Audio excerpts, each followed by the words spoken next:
Bonsoir à tous. Eh bien, prenons un instant pour lire et méditer un passage du livre du ciel de Luisa Picaretta. Au nom du Père qui m'a créé, du Fils qui m'a sauvé et du Saint-Esprit qui me sanctifie. Amen. Jésus, nous nous plongeons en toi, dans ta divine volonté. Nous nous identifions à toi, nous nous consumons en toi. Nous fusionnons nos volontés dans la tienne. Nous nous immergeons dans ce grand bain de ta lumière, de ton sang, de ta divinité, de ta volonté, de ton humanité, de tes mérites. Et nous te supplions, Jésus, de nous marquer tous du sceau de ton divin fiat. Viens remplir nos âmes de ta présence. Viens remplir nos âmes de ton Esprit Saint, de ton amour. Fais de nous des extensions de ta propre humanité. Seigneur, viens prolonger ta vie en nous. Sers-toi de nos mains, sers-toi de nos pieds, sers-toi de nos yeux, sers-toi de nos bouches, de nos pensées, de nos battements de cœur. Tout est pour toi, Seigneur. Que tout, absolument tout, soit fait pour toi, pour ta gloire, celle de ton Père, celle de l'Esprit Saint. Que tout soit fait par toi en nous et que tout soit fait totalement immergé en toi, dans ta divine volonté. Jésus, je te remercie infiniment pour tous ces cadeaux, toutes ces grâces, toutes ces bénédictions, tous ces enseignements que tu nous donnes qui vraiment nous font grandir dans cette ressemblance avec toi. Merci de nous avoir donné ta maman. Elle qui nous sert de guide, qui après chacune de nos chutes, nous relève et nous ramène à notre juste place dans ton cœur pour que nous puissions être brûlés par ton amour et que vraiment plus aucune force des ténèbres puisse avoir d'impact sur nous, parce que si on est unis à toi, Jésus, il n'y a plus rien qui peut nous atteindre. Alors vraiment, merci pour ta maman, au nom de tous ceux qui ne te remercient jamais. Merci pour tout ce que tu nous donnes. Merci pour ton amour sans borne, Jésus. Merci pour ta miséricorde infinie. Tu nous attends après chacune de nos chutes et tu te réjouis de nous voir revenir à toi, quelles que soient nos noirceurs, nos misères. Eh bien, tu convertis tout en lumière, Seigneur, et tu nous aides dans cette voie de sanctification. Alors merci au nom de tous. Et maintenant, je te demande, Jésus, de venir toucher nos âmes, toucher nos intelligences, de venir déverser en nous ta sagesse, ton intelligence à toi, ton amour, pour que nous puissions être bien disposés, que nos cœurs soient bien ouverts, bien disposés pour accueillir ce nouvel enseignement. Que rien ne se perde, puisque chaque mot est important, chaque mot a été béni, chaque mot fait partie de toi, Seigneur. Alors vraiment que ces mots puissent descendre, puissent s'infuser en nous dans toutes nos cellules, que nous puissions vraiment les digérer profondément et après les mettre en pratique pour que vraiment nos vies portent du fruit pour ta gloire, celle de ton Père et celle de l'Esprit Saint. Jésus, parle maintenant à travers ma bouche. Envoie-moi ton Saint-Esprit, que je reste toujours unie à toi, dans ta divine volonté, et que ce moment fait par toi, en moi, fait par toi, en chacun de nous. C'est la même chose, qu'on parle, qu'on écoute, qu'on respire, qu'on bouge. Ce sont autant d'actes divins, puisque nous nous sommes abandonnés à toi entre tes bras et nous nous sommes fusionnés à toi. Alors vraiment que ce moment puisse avoir des répercussions bienfaisantes, positives dans tous les cœurs. Tu nous l'as dit, dès que vous vous unissez à moi, c'est moi qui agis en vous. Votre acte n'est plus humain, il devient divin, éternel. C'est moi qui l'opère et donc c'est moi qui vais toucher les cœurs autour de vous. Au niveau spirituel, il y a énormément d'âmes qui sont sauvées à chaque fois que vous prenez ce temps dans cette union sanctifiante avec moi. Alors Jésus, ferme les portes de l'enfer et viens maintenant sauver des milliers d'âmes et que beaucoup t'aiment, te reconnaissent, t'accueillent dans leur vie et te laissent toute la place, Seigneur. Alors le passage que nous allons méditer est celui du 6 novembre 1926. Nous sommes dans le volume 20 et c'est Luisa qui parle. Je me sentais oppressée sous le poids de la privation de mon doux Jésus. Oh, comme je soupirais après la patrie céleste, où je ne le perdrai plus jamais de vue, ne serai plus jamais sujette au dur martyre de me sentir mourir. Voilà, comme on le sait, Luisa, quand elle ne voit pas Jésus physiquement, elle est dans un martyre continuel, elle est dans une agonie perpétuelle, elle se sent mourir, elle se sent, à chaque fois qu'elle le revoit, renaître à la vie et puis mourir à nouveau quand elle ne le voit pas. Et donc Jésus lui partage un petit peu cette agonie que lui vit au Jardin des Oliviers, cette première heure d'agonie où vraiment il ressent tous nos manquements d'amour et donc en fait il sent toutes nos froideurs, nos indifférences. Et donc, il meurt littéralement à chaque fois qu'on ne répond pas à son amour. Et donc, Luisa est une âme offerte, une âme victime, qui aime tellement Jésus qu'elle s'est proposée de recevoir un petit peu des peines de Jésus, une petite goutte de la mère calice. Et donc Jésus lui partage cette souffrance, de se sentir privé de sa présence.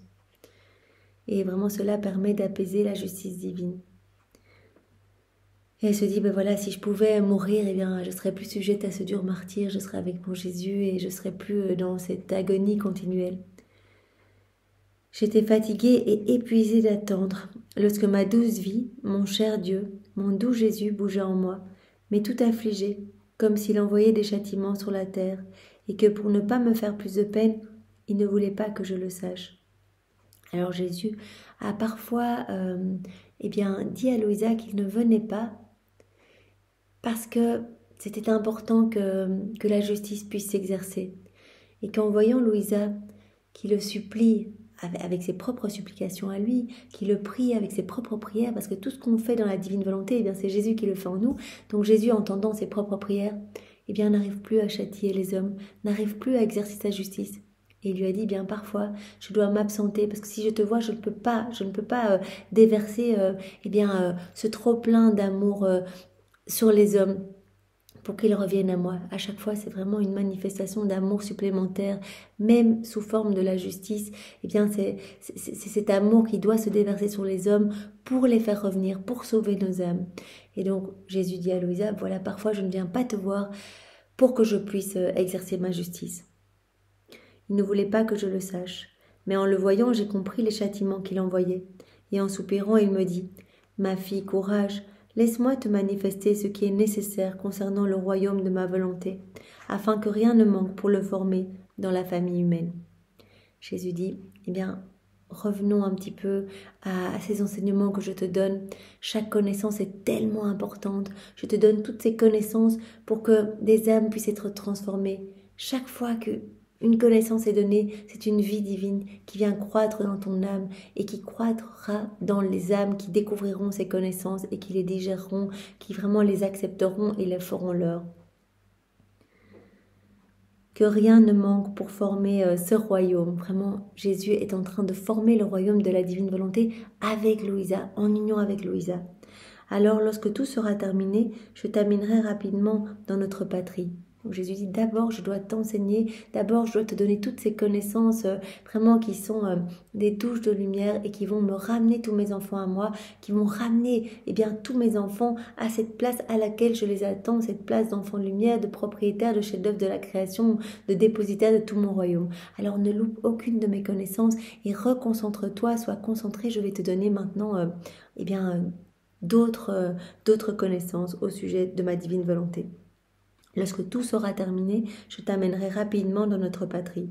Crois-tu que tu verras le plein triomphe du royaume du fiat éternel avant de venir au ciel? C'est du ciel que tu vas voir son plein triomphe. Donc Jésus dit bien à Louisa qu'elle ne verra pas de son vivant les fruits de tout ce travail de formation du royaume. Elle ne verra tout cela qu'à partir du ciel. Il en sera pour toi comme pour moi avec le royaume de rédemption. J'ai fait tout ce qu'il fallait, j'ai établi la fondation, j'ai donné les lois et les conseils nécessaires, j'ai institué les sacrements, j'ai laissé les évangiles comme norme de leur vie, j'ai enduré des souffrances inouïes jusqu'à la mort. Mais lorsque j'étais sur terre, je n'ai vu que très peu ou presque rien des fruits et de l'accomplissement de la rédemption. Jésus dit, tout ce que j'ai fait sur la terre, mes actes, mes paroles, mes pensées, toutes ces souffrances inouïes que j'ai vécues à l'intérieur, vraiment, tout ce que j'ai fait, je n'ai pas vu les fruits de mon vivant, ou très peu.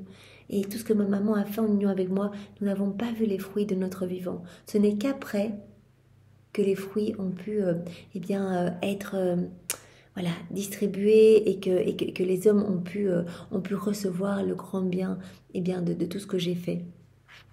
Bien sûr, pour autant que les cœurs étaient un petit peu ouverts. Jésus le dit bien, que vraiment les hommes ne se servent pas assez, que tout est là, que toutes ces actions, toutes ces paroles, toutes ces pensées, tout est encore là en acte suspendu. Et il n'attend que notre union à lui pour nous donner tous ces fruits. Il veut pouvoir distribuer à travers nos humanités tous les fruits de la rédemption dans tous les cœurs. Donc il dit voilà, les hommes ne se servent pas assez, mais en tout cas j'ai pu du ciel voir des fruits être distribués, des fruits de la rédemption, alors que sur terre je ne voyais rien. Eh bien il en sera de même pour toi, Louisa. Tu ne verras pas les fruits de tout ce qu'on est en train de faire maintenant, de toutes ces souffrances. Tu ne verras tout cela que du ciel. Tu verras des âmes être touchées, vouloir faire des actes dans la divine volonté, découvrir tes écrits, etc. Tu ne verras tout cela que du ciel. Après avoir tout fait, et n'ayant plus rien d'autre à faire, j'ai tout confié aux apôtres. Lorsque j'étais sur la terre, voilà, une fois que tout était fait, j'ai tout confié aux apôtres, afin qu'ils puissent être les annonceurs du royaume de rédemption, et que les fruits des œuvres que j'ai accomplies pour le royaume de rédemption puissent venir. La même chose se passera pour le royaume du Fiat suprême. Nous le ferons ensemble, ma fille. Donc c'est en union avec Louisa que Jésus forme ce royaume à travers le don de toutes ses connaissances, de tous ses enseignements. Nous voyons bien combien Jésus travaille le cœur de Louisa. D'abord, il grave en lettres d'or chacun de ses enseignements pour être sûr qu'elle va vraiment bien l'accueillir. Et puis, il lui donne vraiment oralement. Et donc après, il l'aide en mettant ses mains dans les mains de Louisa pour que vraiment elle puisse écrire et se rappeler exactement de chacune des paroles qu'il lui a dites, puisqu'elles sont déjà toutes gravées dans son cœur. Donc nous le ferons ensemble, ma fille, ce royaume du divin Fiat. Tes souffrances, tes longs sacrifices, tes incessantes prières pour que mon royaume puisse venir bientôt, et mes manifestations concernant ce royaume, j'unirai tout cela avec moi pour en faire les fondations. Tout ce que tu souffres, Louisa, j'unis tout à moi, toutes tes prières, tes rondes, tes supplications, tes bénédictions au nom de tous. Tout cela va servir vraiment comme fondation pour le royaume de ma divine volonté. Et lorsque tout sera terminé, je confierai mon royaume à mes ministres, à des prêtres, afin que, tels des seconds apôtres du royaume de ma volonté, ils puissent en être les annonciateurs. Donc Jésus dit bien qu'il a tout sous contrôle, que c'est quelque chose d'autorité divine, c'est un décret divin. Il nous a donné d'ailleurs cette prière du Notre Père, que ta divine volonté soit faite, Seigneur. Vraiment cette prière que nous faisons depuis des siècles, sans en comprendre vraiment la portée. Nous en comprenons toute l'ampleur aujourd'hui. Depuis que nous avons découvert les écrits du ciel.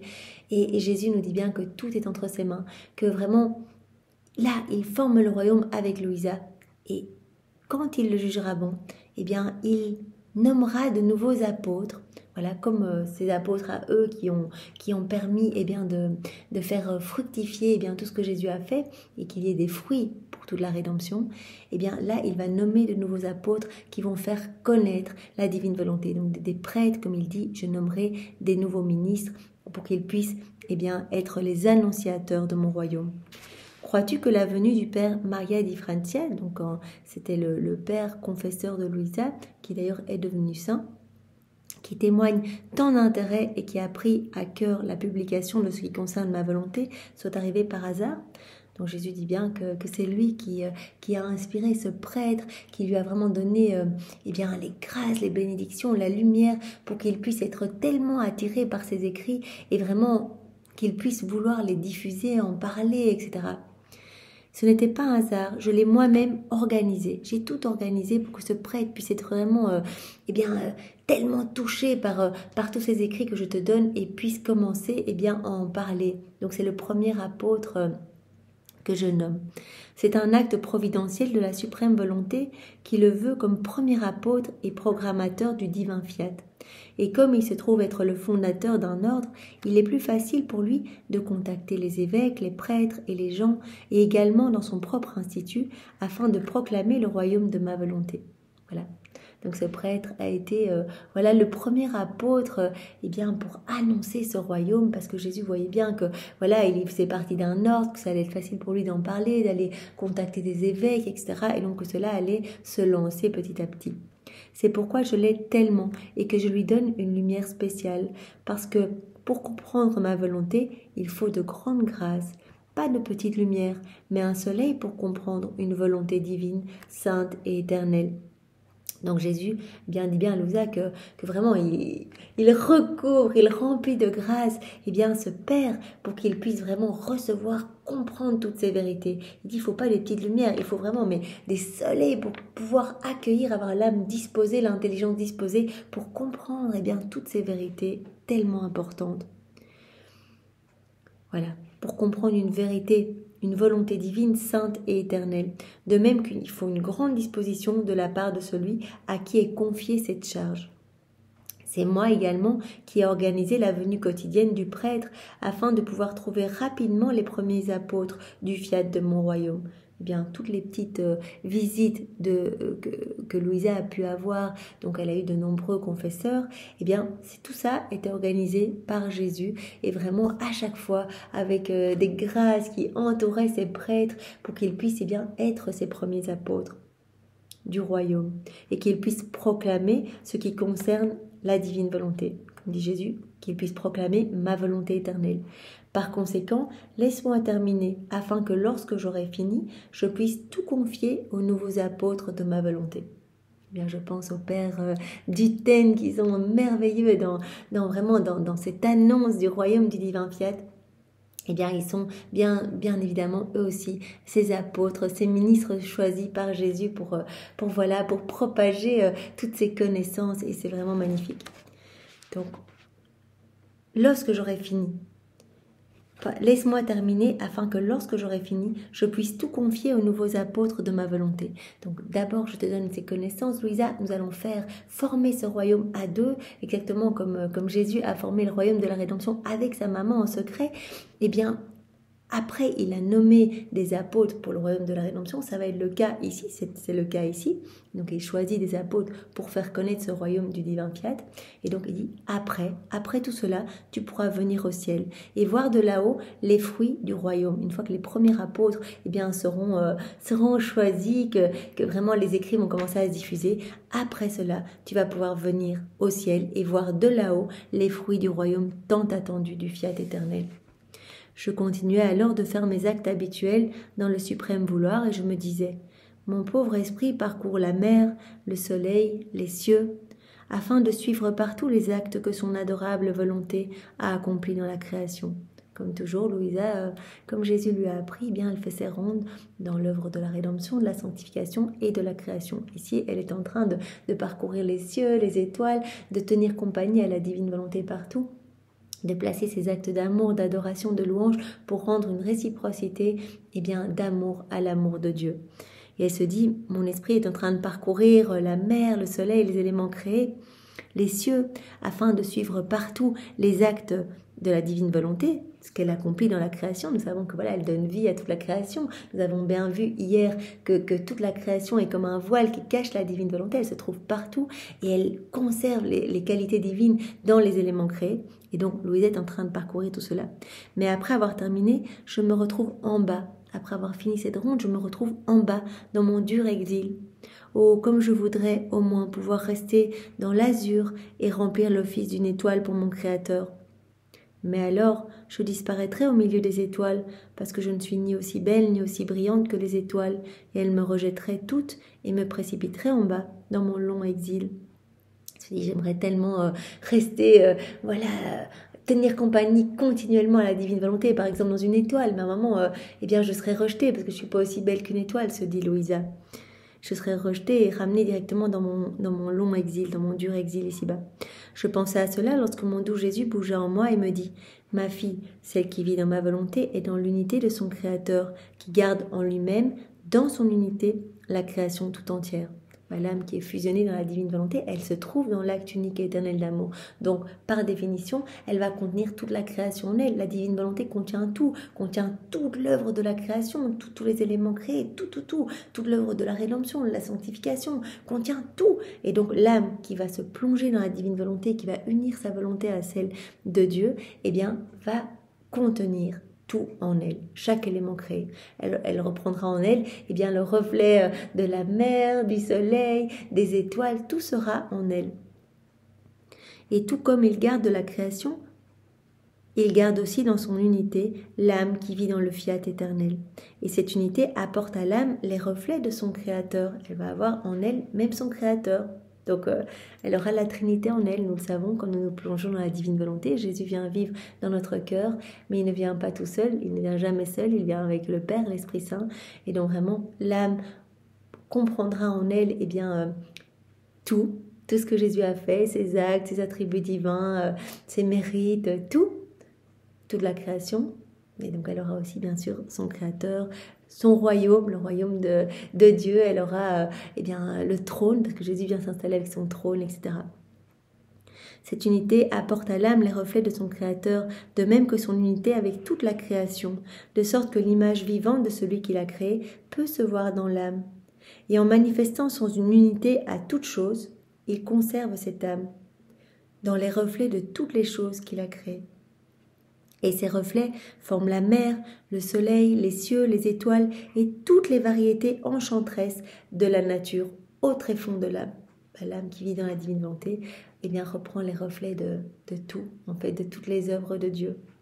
Ainsi, l'âme qui vit dans ma volonté, placée dans l'azur des cieux, serait le plus bel ornement de cette voûte azurée et ferait l'étonnement du ciel et de la terre. Louisa, qui avait peur d'être rejetée parce qu'elle se dit « je suis pas aussi belle que les étoiles, si je voulais rester là, ce serait pas possible ».